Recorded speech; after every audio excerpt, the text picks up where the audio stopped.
I'm pretty confident you know what the heck a skeleton is, but could you tell me the roles, the purposes, the job that the skeleton does? In other words, its functions. And if you can't, that's what this tutorial is all about, the detail of that. And maybe you can a bit, but we're going to flesh it out. Haha, no flesh on there, of course.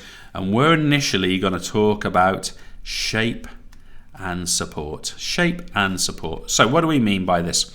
Well, with shape and support of the skeleton, we're describing the skeleton's solid, or we could even say, I'm going to put an asterisk by this, that was meant to be an R, it's rigid structure. Now I put the asterisk by rigid because long bones of the skeleton they do have what's called tensile strength. They will flex ever so slightly. They will bend ever before they break, obviously. They will bend ever so slightly, so just be aware of that. But we are talking about the human upright posture, which is really important to us as sports scientists, as PE students, because the human kind of bipedal posture, here it is, look, down here in our whole skull, and the fact we are walking two legs and we've got this upright posture, that informs a whole kind of idea about the way sporting technique actually exists and is for human beings. If we were an animal on all four, it would be really, really different, of course. Now, let me just write that point in there, this technique point. It informs technique and it allows us to recognize technique as accurate and the way that human beings do things. Now, let's look at a second point, and I want to talk to you about muscle attachment. All right, the skeleton forms the function of muscle attachment. It might not be the thing you think of first. So let's just give an example here. We've got the knee joint here. Let's imagine that we've got a quadricep muscle here. Here's this quadricep muscle, not drawing it very well. Here's its tendon. Its tendon's going through the surrounding patella, and it comes down here and it inserts here on the tibia. We call it its tibial tuberosity. It doesn't matter, but anyway, that's what it is here. And now that muscle attachment means that when this muscle contracts, okay, it can, if the leg was bent, straighten this leg in the form of extension. That's what that does. It happens by a muscle attachment via tendons. Now, let's write in the word tendons, because that's how muscles attach. Let's also write in the word anchorage. I think it's a really nice point, okay? The skeleton acts as an anchor for movement, for muscles to pull against. And of course, we really want to think about, especially long bones, forming levers. We'll come to those in different lessons. And of course, all movement occurs at joints, and we could highlight any number of joints in the skeleton. Let's go here. We've got the shoulder, we've got the elbow, we've got the wrist, we've got the hip, we've got the knee, we've got the ankle, and so on. This is where those movements actually occur. Let's look at our next point, which is all about protection. So over here, number 3, protection. Protection. What am I doing? I am writing some right old guff. Protection.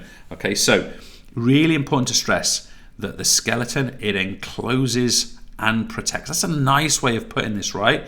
Now, can I give you guys an example of this? So, encloses and protects. Well, let's go here. What about here? What about inside a vertebra? And we've got this cavity, which is where the spinal cord will fit through and be completely protected in there, unless, of course, there's a really high impact onto that part of the body. What about these ribs that enclose and protect the soft tissue, and the sternum, likewise, of the soft tissue of the chest, of the thoracic cavity, the heart, the lung, and so on and so on.